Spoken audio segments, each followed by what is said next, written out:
Hey, what's up, Black Knight Nation? It's Sal Interdonado. We're here with a live post-game reaction to Army's big 43-10 win over Georgia State on the road. The Black Knight Nation podcast is sponsored by Higher Echelon, and I'm here with Ask for Football's Jordan Horvath to review the game. Jordan was in attendance for the Army's win. So, Jordan, thanks for hopping on. We really appreciate it. And, man, what a start to the season for the Black Knights, right? Yeah, absolutely. Thanks for having me on, Sal. What a great start. Coming into this game, we're 3-point underdogs. ESPN had us at like a 35% chance to win, and then we come through and 43-10. Like, what more can you say? Really should have been 45-10, but we can talk about our special teams issues later.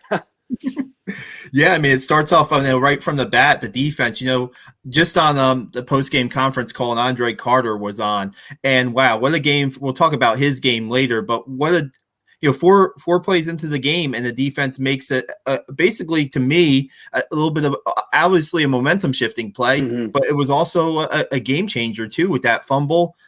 Eric Smith comes out of the pile with the ball, and then I think I was just talking to Tyson Riley about this.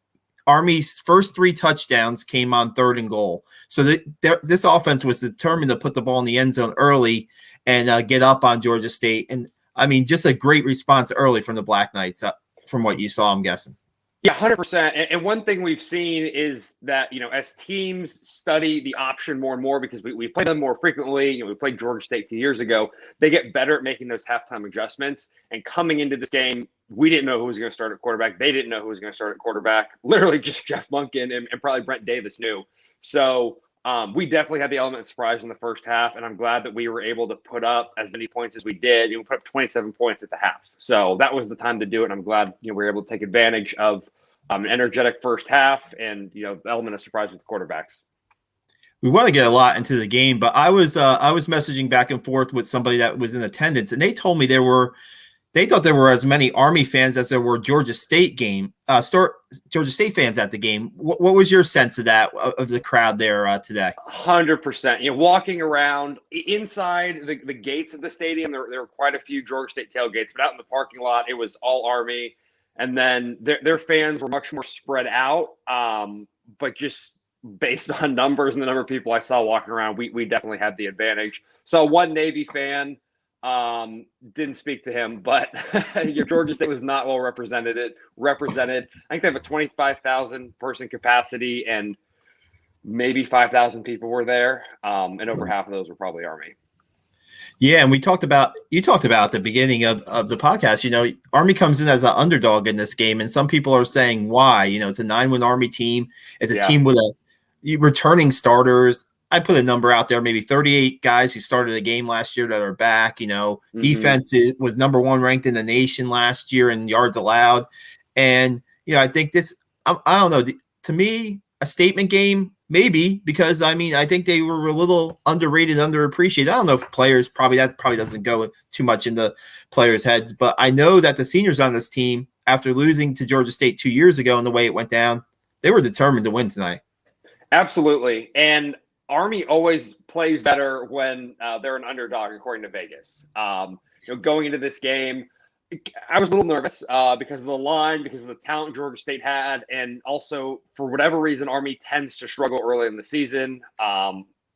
You remember the Duke game from a couple of years ago that went disastrously, and we play good football, but we make small errors. We put the ball on the ground. We didn't fumble it once. This entire game we didn't throw an interception, so that's fantastic, and that really I think speaks to some of the maturity and the discipline of this team. Obviously, we had 4 muff punts, so we need to kind of get that fixed. But overall, yeah, absolutely a statement win. Great way to start the season, and really kind of puts things into perspective of maybe Wisconsin isn't, that far-fetched. So I'm not saying we're going to beat Wisconsin, but, Vegas probably has this as a 30-point underdog. Maybe they need to adjust that line a little bit. Yeah, I saw somebody tweet out once. I retweeted Josh Conklin's tweet about why was Army an underdog in this game. That I think the halftime line went up to 20 points in favor of Army. Of course, after they're open by they have a 20-point lead. Vegas is spot on there. You look at like the offense, and you talked about rotating quarterbacks, and Tyler only played 2 drives, the opening 2 drives of this game, and then apparently had like maybe an ankle sprain or something to that effect. That Coach Munkin said that it looks like he'll be okay. And then Christian Anderson off the bench, right? And man, didn't miss a beat. That first snap that he took, it looked like one of the Georgia State defensive linemen kind of crashed the mesh a little bit, and the ball was exchanged a couple times. Army kept it, but after that, it was pretty much smooth sailing with Christian. Yeah, and on their Ask for Football podcast, we've had some former offensive linemen come in and talk about what a difference it makes when you switch out a quarterback. And, to you and me, it's like, it's a different quarterback, but, whatever. But, like, just where they put their hands before they receive the ball. So that's not totally unexpected. And just the mesh point of the receiver. Christian Anderson did a great job. He's not, in my opinion, as aggressive as Tyler, but he does a great job managing the offense well, makes great reads. And he's great in space. As soon as he gets through that 5 yards and, he sees green, he can run. So I think he had a couple opportunities to do that. Overall, really happy with the way he performed. Hope Tyler's good. And we also got to see Jabari Laws and we saw another couple quarterbacks. Jamel Jones. Yes, Jamel Jones. Jamel Jones, yeah.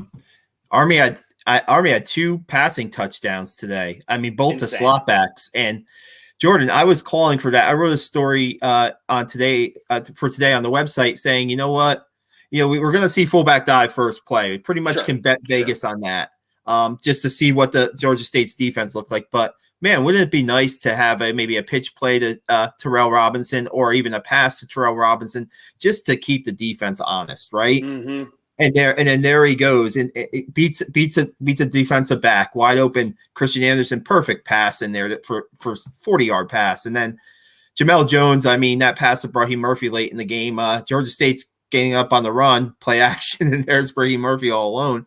But man, if this offense can get those slots involved for some big time plays like that, they're going to be really can I don't know, can anybody stop them? It may not be the question, but they're going to be tough to stop. Absolutely. We have so much speed at that position. And I know that's something that the coaches have been recruiting for and practicing for and training for. And so it's good to actually finally see that come to fruition with multiple quarterbacks who can pass the ball. I think a couple times they wanted to throw the ball maybe and they weren't able to because no one was open. But when we did throw the ball, it was just effective and it looked good and it didn't look forced. And last season, I don't know if you remember, but they had the quarterbacks going back and doing some like shoulder lean drop thing and then going to throw. They stopped doing that, and whatever play action they were doing actually worked, and it worked really well, as we saw, almost 100 yards passing this game. Yeah, and Tyler completed a pass too, and that looked real comfortable to Sean Eckert right away, and that really got the I don't know if it loosened up the defense, but it puts in their mind, hey, Tyler's not just going to be a running quarterback. He's going to air it out. He talked about how much he worked on his passing in the spring and in the offseason, and that pass looked good. And, Jeff Monken, somebody in press conference asked Monken about, are we going to go to an air style offense now with Army? And no, they're not. Of course they're not.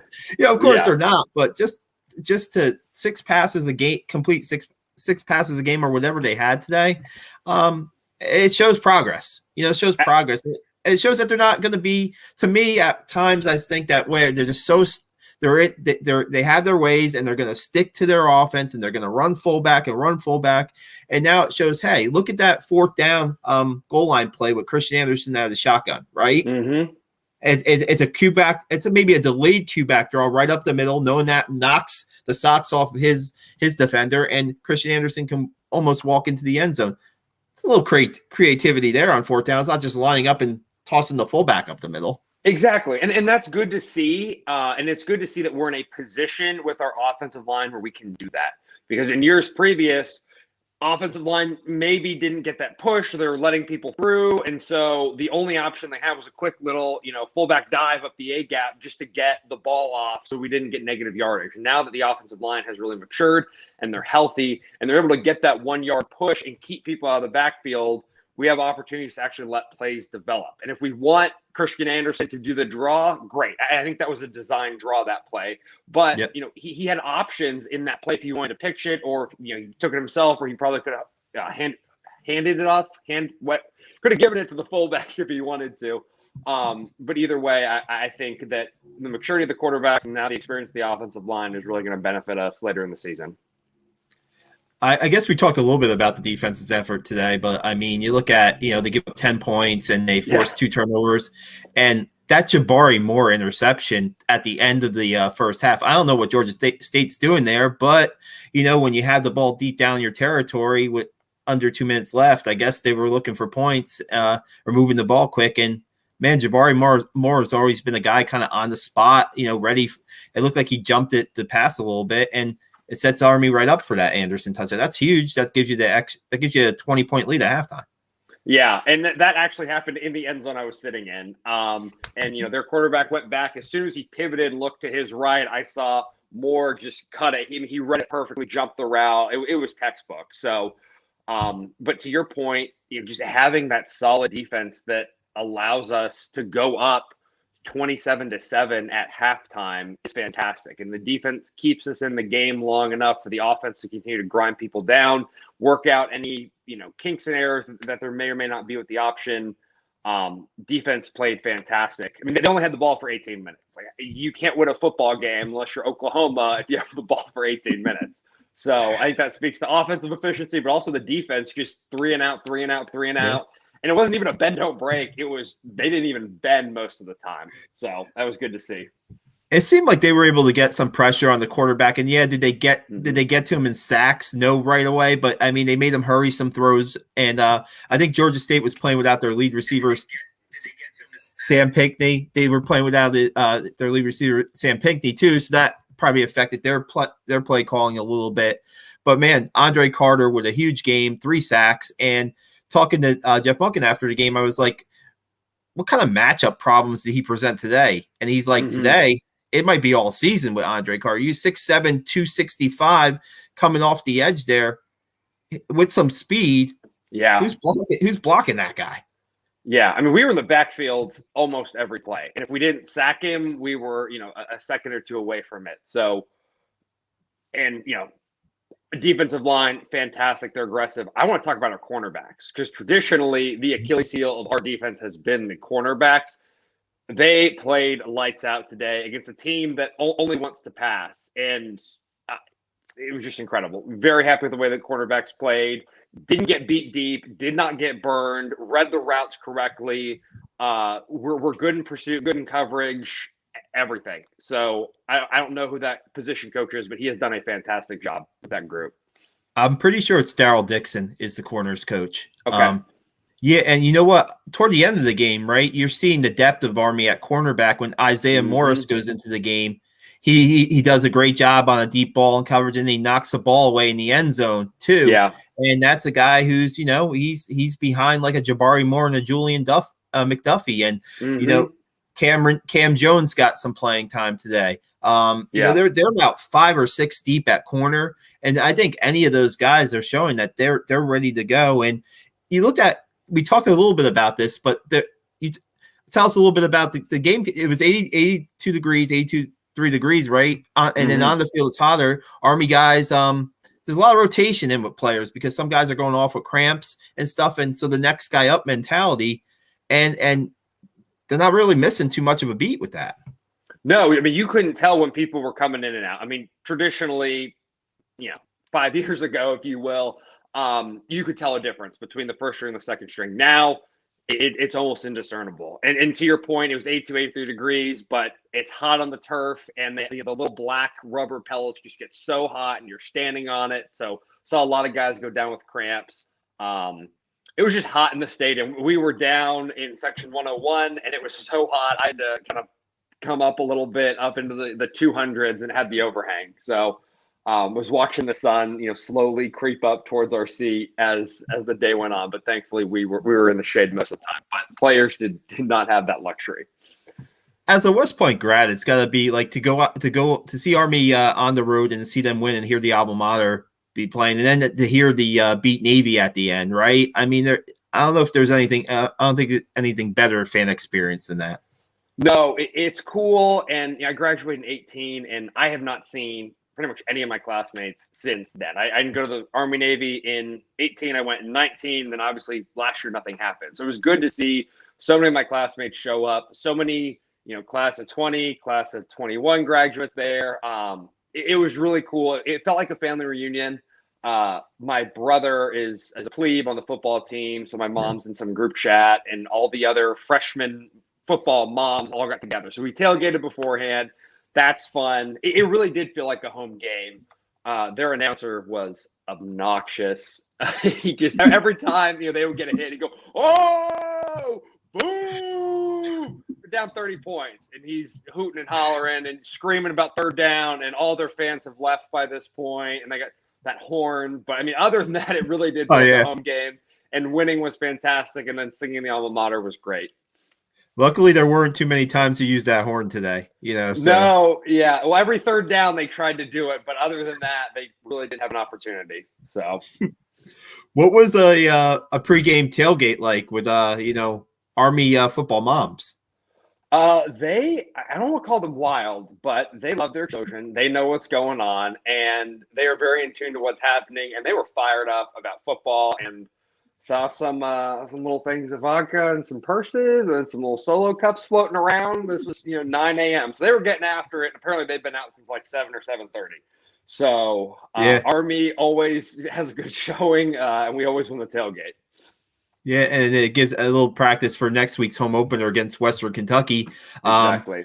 Yeah, Western Kentucky. They had a FCS transfer throw for 7 touchdowns against Tennessee Martin earlier this week. So but as an Army fan, you don't really sweat that too much because we talked about the secondary, right? We talked about how deep the secondary is, and we talked about the pressure that they were able to get on the quarterback today. And Andre Carter just said, "Hey, Coach Woody and the defensive coaches set us up with some good schemes, and things all came together." Inside linebacker Brian Burton's a freshman, right? He's making he's playing his first college game. Spencer Jones is a little banged up. Spencer Jones played later on. Brian Burton, first play of the game, is right there assisting or making a tackle on the first play. Yeah. Playing his assignment. So, I mean, he did play at the prep school last year, but that shows you that these coaches have got even, a guy who's, that adrenaline on your first college game has got to be absolutely out of the park. And he's able to, just focus and make his plays. And I don't know. The only thing, I mean, you had I usually do a good, bad, and ugly, right? I mean, bad and ugly has to be special teams, right? I've never seen what happened earlier in the game in watching college football all my life, where you had 2 punts that were muffed by Army, 2 punts that were recovered by Georgia State, but yet taken back because of holding penalties. Yeah, and we got bailed out. Their lack of discipline really saved us on that, because that momentum shift, you mentioned we were up, I think 7-0 by that point, and that momentum could have easily shifted the other way had that not happened. So glad we got lucky, glad they were so undisciplined. But yeah, I mean, it's a big red flag in my mind for special teams. And then, we did it later in the game too. And it reached the point where we didn't even have anybody back returning punts by the end of the game because coach didn't trust them. And I think that was the right call. Yeah, no, honestly, just being around the team and covering the team for as long as I have, I know how much Jeff Monken cares about special teams play. Mm-hmm. That's a big thing for him. They work on it, I think, a 15-minute period at the beginning of every practice. I thought that he said during their last scrimmage, they practiced almost every possible special team scenario, the last scrimmage that they could. So when he saw that, I mean, his radio interview at halftime, asking him about going for it instead of kicking the field goal at the end of the first half. He was saying, well, what are we going to do? Kick a field goal? We missed. Maybe that would have got blocked. Maybe that would have got blocked.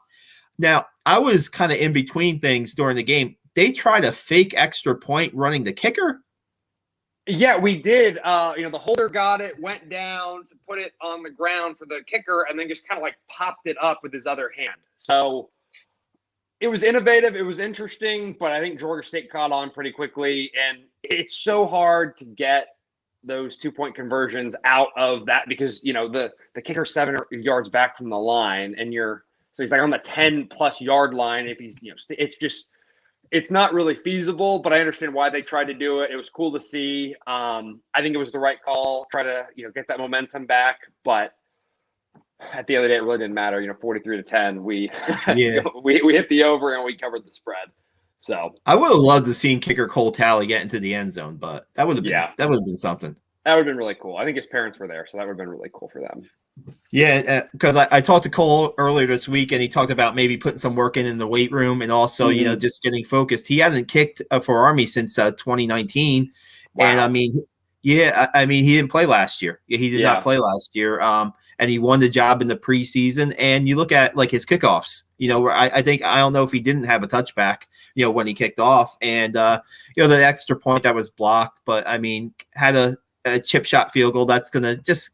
Hey, when you haven't kicked in a while in a game, get that one in the first game, especially when it's a route, right? And get that under your belt and see what happens. You never know what's going to happen next week against Western Kentucky. So, I mean, man, the good, bad, and ugly. I think special teams we kind of covered, right? Is there anything else you saw out there today? Really, that was it. Georgia State kept trying to start fights and.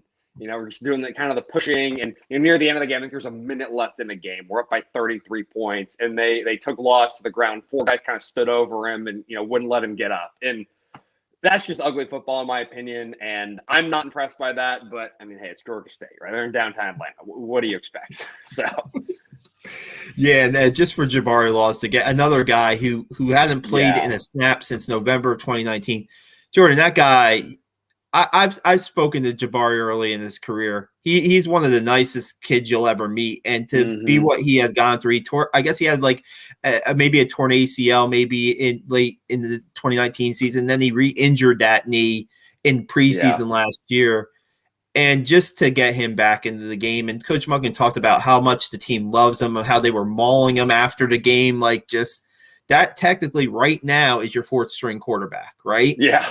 And that's a guy who is just like, I remember going to a spring practice and I had my daughter tag along with me. And I was talking to him and Tyler after the practice. This is, I believe, their sophomore going into the junior year. The offense won the 4th quarter Warriors and got candy bars. And both of them gave my daughter the candy bars to take home on the road. I mean, that's awesome. Yeah, Jabari Laws is just a great guy, and the work that he put in to get back, and man, Georgia State that's just total disrespect to a guy that's worked his tail off, like you said, and deserves everything he gets. And I know he's in line, I believe, for the Warfield Trophy. He's a candidate for that. Just great to see. I mean, when you can run in, I mean, who didn't play this game, right? I mean, who didn't play this game? I was going to ask Coach Munkin about that. A lot of guys get their maybe first game experience or get back on the field and get some reps in. It's only going to help down the line. And looking ahead at the schedule, I mean, it's looking, they can have a nice little run here at the beginning of the year. Absolutely. And that's what we need. We have, I kind of did the math there. We beat Georgia State, which is great. We have that FCS team, which, is it Bucknell this year? I think so. That should be easy, Connecticut and UMass, easy wins. Western Kentucky, we should win. Miami, Ohio, we should win. Ball State, we should win. And we got, Wisconsin, Wake Forest. Those are going to be tough. Air Force is going to be tough just because their whole team is back from their little sabbatical or summer camp or whatever the heck you want to call it. Bucknell's easy. And then we got Liberty and Navy. And while, Navy, we're not expecting to be great this season, Liberty was a good football team last year, and they're probably going to be a good football team this year. So as much momentum as we can get going into Wake Forest, Wisconsin, Wake Forest, Air Force, I think is really going to help us. And then we have Bucknell and UMass to kind of regroup before Liberty and Navy. But if we can rack up, 3-4 wins, 5 wins before Wisconsin, we're feeling pretty good, going into that stretch. I was very close to tweeting today that Army should be a ranked team after this victory. Now, I know that's just probably my opinion. Back in the day, I did have a vote in the AP poll, believe it or not, back in the day. Wow, nice. That was a long, long time ago. But I just feel like this is definitely a win that should put them – I don't know why they're not at least considered. Do I expect them to be in the top 25 preseason? I don't know. But, I mean, this is a good win. And if they can get on a roll and win those first 4 games, I see no reason why they're not a ranked team going into Wisconsin. No, and – if you've listened to the Ask for Football show, you know that I have a bone to pick with the AP poll. because it's a bunch of people who don't actually watch football but know it is the largest fan base. So they all just copy each other's ballots based off of who gets the most coverage on ESPN, and all ESPN cares about is ad revenue and clicks. So realistically, top 10, top 25, it's okay. Who are the most popular schools right now? Who's buying the most UNC swag or whatever? So it's annoying. I don't know if Army's a top 25 team, but are we 74 or whatever somebody had us at? Wow. No. I think we could make a strong case for being top 50, maybe even top 30. If play today is indicative of how good this team is, it'll be interesting to see what bowl game we go to. Yeah, I think so. And you look at like the question marks, I guess, might have been on the offensive line where some guys graduated, but you had guys who started before. And you look at, like we talked about, they were knocking some bodies around today, and just it was a physical play. And I think that the interior of the line was really. I was talking to somebody earlier this week, and they said that just watch. I think it was Rob Healy on our podcast, and he was just talking about I watch most of the time. I watch that interior, the two guards in the center, and if they're moving the ball, then I know we're going to have success with the running game. And man, Noah Knapp and Dean Powell did a great job today. So did Connor Bishop, the center. And I don't know. I mean, they were able to rotate guys in. And can you see that live and see how they were knocking around guys today? Or offensive line was very physical. I know. 2 years ago, they really struggled with a lot of injuries. Last year, a little bit more the same. And while it's not good that people got injured, it is good that we got game experience, because even though those guys weren't starters, they were still able to play in a lot of games, get a lot of experience.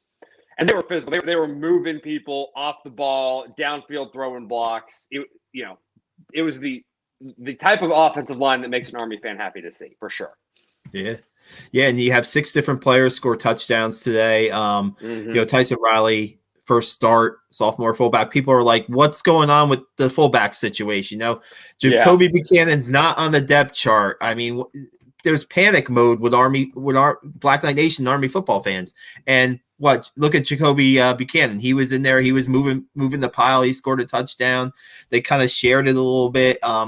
Tyson Riley scored the first touchdown. Anthony Atkins got involved. It was nice to see Wilson Cato get in the game late, a senior who's paid his dues and maybe might have not played on defense because he's behind some really good linebackers, and he got a chance to play late in the game. Cade Bernard also.